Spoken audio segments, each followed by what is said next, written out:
내 인생은 그냥 얘 때문에 망했어. 연락이 안 돼요. 인스타 스토리에는 맨날 친구들이랑 놀러가면서 이거 해주셔야 되는데 그러면 제가 몸이 아파서요. 그러면 적어도 스토리를 닫는 정성이라도 보여야 될 거 아니야. 그런 정성도 없어. 이런 애들은 애초에 같이 팀플 하면은 좋은 결과가 나올 수가 없어. 수강 신청을 망치면 피눈물이 날 겁니다. 근데 내가 여러분들의 눈물을 닦아주겠다니까? 별거 아니지만 여러분들을 위해서 아주 자그마한 강의를 제가 좀 준비를 해봤습니다. 제 나름대로의 양력을 설명을 해드리자면 지금까지 1교시 들은 적 한 번도 없고요. 공강은 무조건 한 번은 넣습니다. 나이가 나이인지라 일주일 내내 학교 가면 막 화가 나더라고. 저는 21학점을 보통 채워서 듣는데 대부분 다 올클입니다. 3편으로 나눠서 제작을 할 거고요. 이거를 다 보려면 어떻게 해야 돼?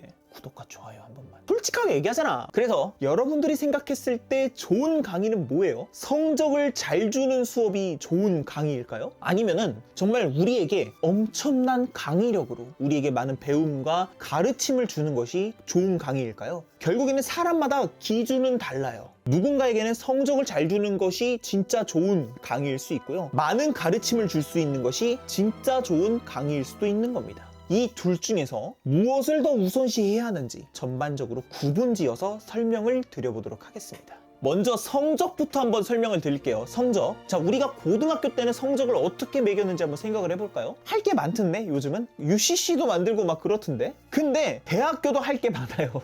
여러분들이 라면을 끓인다고 했을 때 출석과 시험은 면과 스프 같은 존재고요. 과제와 팀플은 계란과 파 정도의 느낌입니다. 플러스 알파, 저건 뭐예요? 라면에 들어가는 뭐 후춧가루 정도? 있으나 없으나 뭐 딱히 크게 의미가 없는 건데 교수님이 라면 끓여오라고 해가지고 물 라면 비율 딱 맞춰가지고 고춧가루 계란 막 다 이렇게 해가지고 했어. 근데 후춧가루 제대로 안 넣었다고 빠꾸 먹는 경우도 굉장히 많아요. 근데 A 교수님께서 이렇게 말씀을 하십니다. 나는 성적을 시험과 출석으로만 평가를 할 거야. 근데 B 교수님은요, 쪽지 시험과 과제, 팀플, 발표, 시험으로 평가를 할 거야. 이렇게 말씀을 하셨습니다.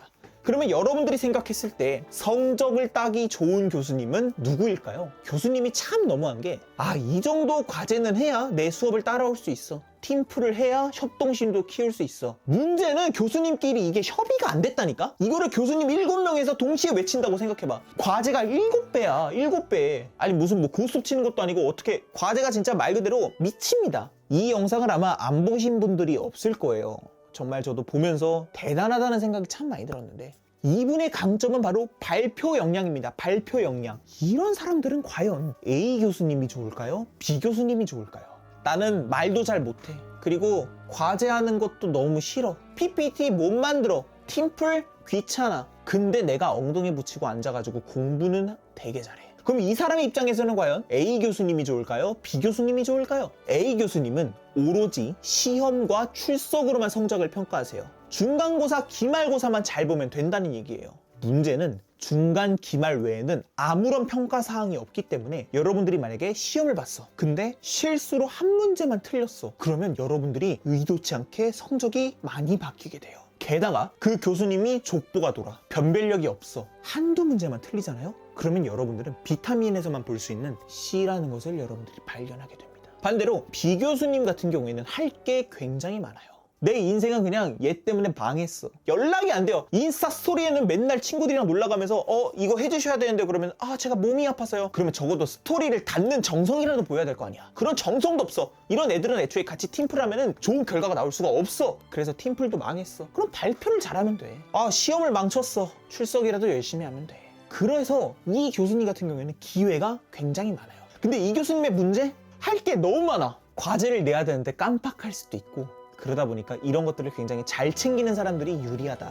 본인이 시험 공부에 올인하고 싶다? 그러면 A 교수님으로 가시는 거고요. 나는 진짜 다양한 과제들을 안 까먹고 내가 특정 분야에 특출한 재능이 있어. 뭐 발표를 잘해. 하지만 내가 뭔가 미진한 부분이 있어. 그러면은 B 교수님의 수업을 들으시면 됩니다. 자, 이제 여러분들한테 강의력에 대해서 한번 또 설명을 드려보도록 하겠습니다. 강의력이라는 것은 내가 대학에 온 이유를 납득시켜주는 정도라고 정의를 내리고자 합니다. 만약에 여러분들이 대학을 온 목적이 취업이야. 그러면 왜 취업을 해야 하는지를 알려주는 강의가 강의력이 좋다라고 말씀을 드릴 수가 있는 거예요. 창업이야. 그러면 내가 왜 창업을 해야 하는지를 알려주는 강의가 강의력이 좋다라고 설명할 수 있는 겁니다. 약간 이렇게 좀 고급스러운 거 하나 쓱 넣어줘야 뭔가 좀 발표가 좀 고급스러워지잖아요. 그래서 나름의 조금 있는 척 좀 해보려고 고등교육법을 가지고 왔습니다. 고등교육법 28조에 보면요, 대학은 뭐 인격을 어쩌고저쩌고 하고 뭐 국가와 인류사회 발전 어쩌고 하고 막 이렇게 하는데, 인류사회에 이바지할 수 있는 인재를 양성하는 것이 대학인 거예요. 교수님 수업만 들으면 진짜 졸려 죽겠어. 수면제가 따로 없어. 근데 막상 이 교수님이 쓰신 논문들, 학회 교수님이 실린 기사들, 아니면 네이버에 당장 교수님 이름을 검색해보면은 정말 말도 안 되는 이력과 양력을 가지고 계신 분들이 수두룩 빽빽입니다.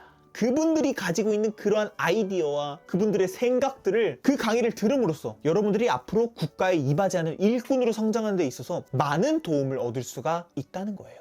정리를 한번 해볼게요. 성적을 우선시하냐 아니면 강의력을 우선시하냐, 여러분들의 판단 기준은 과연 무엇입니까? 결국에 가장 중요한 거는요, 본인이 더 중요하게 생각하는 것을 빠르게 찾으셔야 돼요. 이 교수님이 진짜 수업도 너무 지루하고 뭘 가르치는지도 모르겠어. 근데 성적은 잘 줘. 그러면 나는 일단 성적 잘 주는 교수님으로 가야지. 아, 이 교수님은 성적을 너무 짜게 줘. 근데 이 교수님 수업을 들으면 진짜 마음에 깊은 울림을 준대. 강의력이 좋은 교수님으로 가야 된다는 거야. 성적과 강의력을 어디서 어떻게 파악할 수가 있을까? 대학생이라면 무조건 깔아야 되는 어플리케이션 에브리타임이죠. 에브리타임을 들어가면요, 강의평이라는 게 존재합니다. 여러분들이 들어야 될 과목을 한번 입력해 보세요. 해당 수업에 대한 다양한 정보를 얻을 수가 있습니다. 근데 여기서 꿀팁을 하나 드릴게요. 예를 들어서 여러분들이 A 교수님의 경제학원론을 듣기로 했어요. 그 경제학원론만 강의평을 보는 것이 아니라 A 교수님의 경영학원론, 경영정보론, 데이터 분석 관리, 이러한 다양한 과목들을 다 검색해 보세요. 교수님께서 수업하는 방식이 똑같습니다. 혹은 성적을 평가하는 방식, 과제 정도, 이런 것들이 크게 다르지가 않습니다.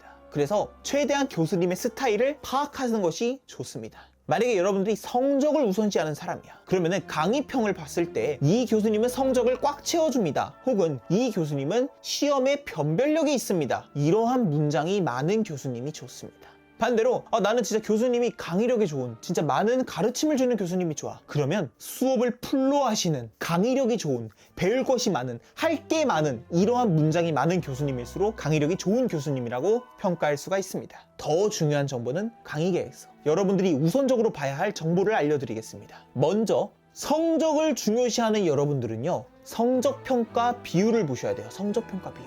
왼쪽에 있는 거는 시험이 70%인데 중간 기말이 35, 35, 출석 20, 개인 과제 및 수업 참여도가 10%래. 근데 오른쪽은 시험이 60%, 이거는 각각 30이란 얘기고요. 출석 20, 과제 20이란 얘기죠. 내가 미미민우가 아니야. 나는 별도의 능력도 없어. 그럼 이런 경우에는 왼쪽에 있는 교수님이 좋을까요? 오른쪽에 있는 교수님이 좋을까요? 왼쪽이야. 생각해봐. 미미민우처럼 정말 말도 잘해, 아니면 막 발표도 잘해, PPT도 잘 만들어. 그러면 할 게 많은 교수님이 유리하다고 제가 말씀을 드렸잖아요. 왼쪽에 있는 교수님 같은 경우에는 성적의 반영 비율이 과제가 너무 적잖아요. 내가 발표를 잘하더라도 시험을 못 보면 사실 그게 보상이 별로 안 돼. 그러면은 미미민우처럼 내가 진짜 능력이 많아, 공부에 소질이 없어, 외우는 거 진짜 못해, 이런 사람의 경우는 왼쪽 교수님이 좋을까요? 오른쪽 교수님이 좋을까요? 오른쪽이지, 오른쪽. 이번에는 강의력, 뭔가 좀 많은 것을 배워야 될 경우에는 어떤 것을 좀 우선적으로 봐야 될지를 한번 설명을 해드릴게요. 수업 목표와 주차별 수업 계획을 보셔야 돼요. 수업 목표는 이 수업을 통해서 어떤 것을 얻어갈 수 있습니다 라는 것을 설명을 해드리는 거고, 주차별 수업 계획은 내가 앞으로 이 주차에 맞춰서 이런 걸 너희들한테 알려줄 거야 라는 것을 여러분들이 사전에 파악이 가능한 겁니다. 근데 이게 텅텅 비어있는 경우가 있어요. 아니면 뭔가 좀 이렇게 제대로 설명이 안 되어 있는 경우가 있어요.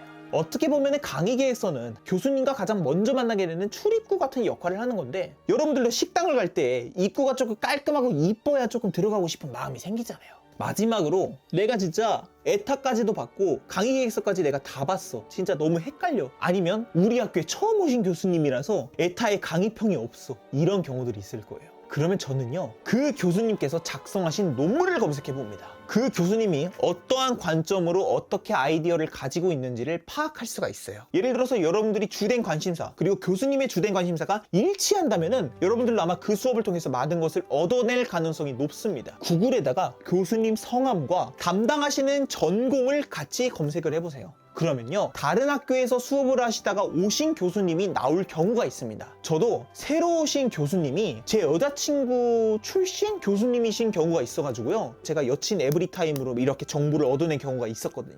그래서 제가 이제 마지막으로 정리를 한번 쫙 해드릴게요. 성적을 우선시하는지 강의력을 우선시하는지를 먼저 결정을 하시고요. 그런 다음에 자신의 선택에 따라서 에브리타임 강의평에 먼저 검색을 해보시라. 이때 그 교수님께서 수업하는 다른 과목들도 함께 검색을 해봐라. 그리고 강의계획서를 찾아가지고 성적 평가 비율을 확인을 하시고 강의계획서에 작성된 내용이 얼마나 여러분들의 픽과 잘 맞는지를 확인을 해보신 다음에 그렇게 해도 부족하다? 그러면 교수님께서 작성한 논문, 타 학교에서의 교수님의 활약상을 같이 확인을 해보시면 될 것 같습니다. 지금까지 이렇게 좋은 강의를 선정하는 기준에 대해서 한번 쫙 설명을 해드렸어요. 사실 제가 절대 정답은 아닌데 그래도 나라는 인간은 이렇게 구분을 짓는다. 그러니까 여러분들도 좀 보시고 써먹으시면 되고 더욱더 좋은 강의로 찾아뵙도록 하겠습니다. 지금까지 수다소리였습니다. 감사합니다.